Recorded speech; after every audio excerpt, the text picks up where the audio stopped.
Estamos de volta com o programa sobre deshospitalização e nosso convidado é o Dr. Fábio Leonel, médico clínico geral, geriatra, paliativista, coordenador do NAD, Núcleo de Assistência Domiciliar Interdisciplinar do Hospital das Clínicas da Faculdade de Medicina da USP e coordenador da Residência Médica do Hospital do Servidor Público Estadual e vice-presidente da Sociedade Brasileira de Geriatria e Gerontologia Regional São Paulo. Dr. Fábio Leonel, continuando então nosso bate-papo sobre deshospitalização, uma dúvida muito frequente da população é: eu preciso ter um tipo de estrutura diferenciada para cuidar em casa do paciente que volta do hospital? É uma ótima pergunta, né? Uma dúvida, acho que todo mundo tem. A gente precisa, sim, saber adaptar o ambiente, né? Essa é uma das funções das equipes de assistência domiciliar que, por exemplo, eu coordeno. Tá. Né? Então, uma das características é a gente fazer uma visita e tentar observar, primeira parte, o ambiente, né? Em que ambiente esse paciente vai ser alocado. E daí já começam a surgir algumas dúvidas, né? Será que eu preciso de uma cama hospitalar? Será que eu vou precisar de um suporte de oxigênio? Será que eu vou precisar de uma cadeira de roda, uma cadeira de banho? Então, você percebe, então, que a demanda existe, sim. Então, não é em qualquer lugar que é possível a gente fazer uma transição efetiva e segura. Mas é óbvio que, na ausência de recursos, a gente consegue adaptar, né, o ambiente. Então, esse olhar, né, da equipe multiprofissional é muito interessante justamente para a gente perceber quais são os limites e as possibilidades, né? Então, eu gosto muito de falar sobre limite e possibilidade, porque a gente tem que jogar com esses dois lados da balança, né? Então, é muito interessante quando a gente olha que a gente tem alguns limites no nosso atendimento e como que a gente pode melhorar, né? E quais são as janelas de oportunidade que eu tenho dentro daquele caso. Então, uma visita com um olhar bem multiprofissional é capaz de orientar, né, os familiares, principalmente, que estão recebendo, e a gente consegue fazer um plano de cuidado, né, que é exatamente o que a gente tenta fazer com os nossos pacientes no domicílio.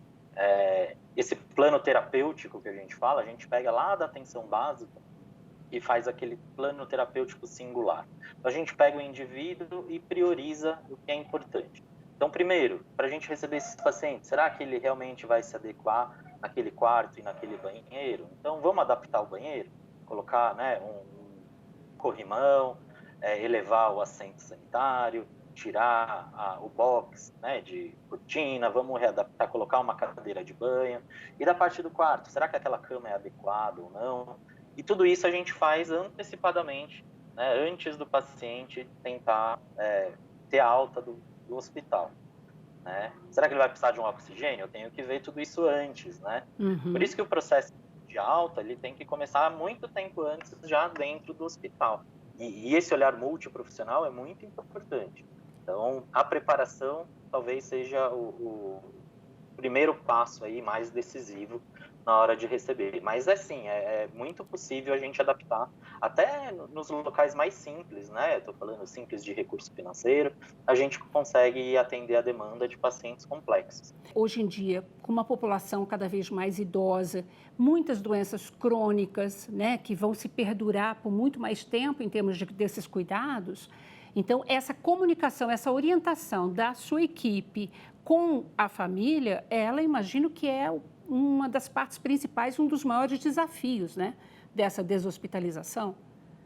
Perfeito, né? Por isso que a nossa equipe tem que ser muito coesa ali, né? E tem um ponto principal, né? Que isso eu aprendi muito com as assistentes sociais que a gente tem, né? Que é a criação de vínculo, né? A nossa equipe tem que criar um vínculo muito bom desde o início com os nossos pacientes, com os nossos familiares, né? Que a gente atende, justamente porque é a partir daí que a gente tem uma comunicação mais efetiva. A gente depende muito, né, da visão de quem está cuidando lá na casa para a gente poder intervir de uma maneira segura e efetiva. Então, essa criação de vínculo começa desde a primeira avaliação, né, o que precisa, e a gente precisa passar confiança, né, de que essas adaptações vão ser boas para o paciente, para a família que está cuidando, e justamente vai melhorando a nossa comunicação ao longo do tempo.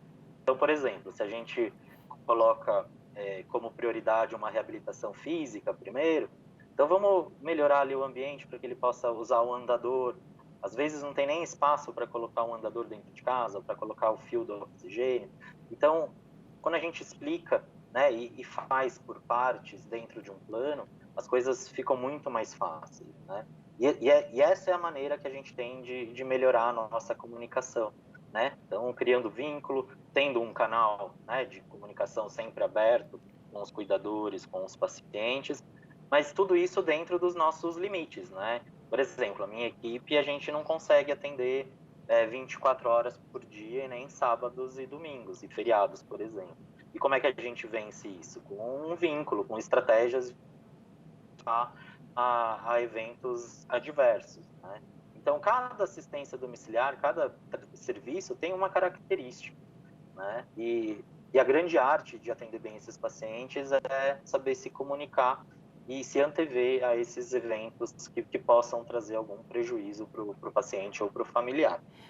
Você acabou de tocar num assunto que era outra dúvida muito frequente, que é assim, eu levo o paciente, meu familiar para casa, como é que, se eu tiver alguma dúvida ou tiver alguma intercorrência, como é que eu faço para me comunicar com a equipe e se eu preciso levar de volta para o hospital ou não, né? E você acabou de dizer que aos finais de semana, né, não tem esse tipo de canal de assistência, né? E aí, se acontece alguma intercorrência, em geral, a família pega esse paciente e volta para o hospital. Aí eu queria tocar nesse outro assunto, né? A reinternação, que é uma questão também frequente, né? Dentre os desafios da deshospitalização. Exato. Se a gente tem um indicador muito forte, né, de qualidade, né, de assistência à deshospitalização, a gente vê o quanto, né, de reinternação a gente teve com aquele perfil de paciente, né? E tem que levar em conta que a reinternação não é só, né, por descompensação clínica, mas pode ser por descompensação social, familiar. Uhum. E também tem que contar, né, os pacientes que voltam para casa e falecem em casa, né? Então, Sim. esses indicadores são bastante importantes para a gente ver a qualidade da nossa deshospitalização. Por isso que a gente costuma classificar em alguns perfis de pacientes, né?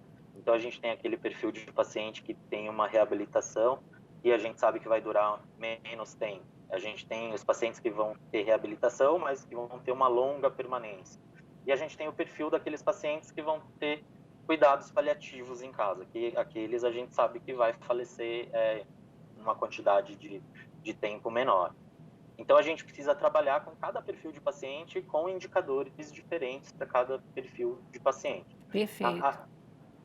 Cada serviço tem que buscar essa estratégia de acordo com a maioria dos seus pacientes, né? O NAD, por exemplo, tem 26, 27 anos já atuando dessa maneira, e a gente tem uma forma muito eficaz de comunicação. E hoje em dia é todo mundo falando de telemedicina e tal. A gente fazia isso há 25, 26 anos atrás, por telefone, né? Então, talvez a primeira instrumento de telemedicina tenha sido o telefone. E olha que interessante, a gente consegue resolver mais de 80% das intercorrências clínicas por telefone, né? Hoje em dia, com a telemedicina, isso aumentou ainda mais, né? A gente consegue fazer essa monitorização desses pacientes de uma maneira muito mais efetiva hoje em dia, né? E é óbvio que a gente monitora o paciente e a orientação é que se tem alguma intercorrência clínica aguda, tem que voltar para o pronto-socorro, Claro. óbvio, né? Uhum. Mas a gente faz de tudo para que esse paciente não tenha que voltar para o hospital.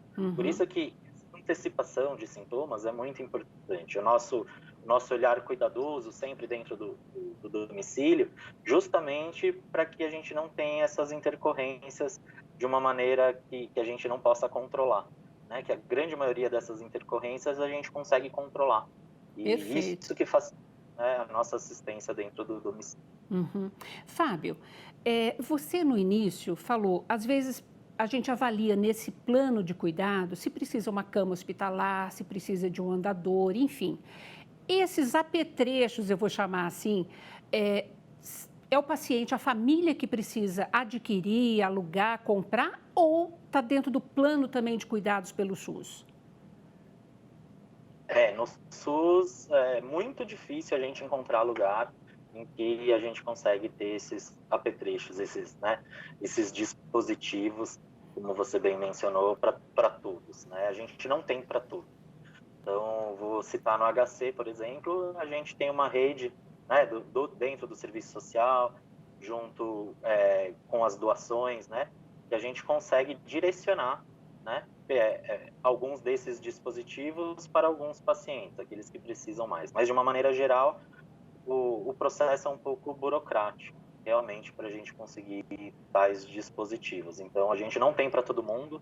Em termos de deshospitalização, ou seja, em termos de paciente que ganha alta no hospital e continua com o tratamento em casa.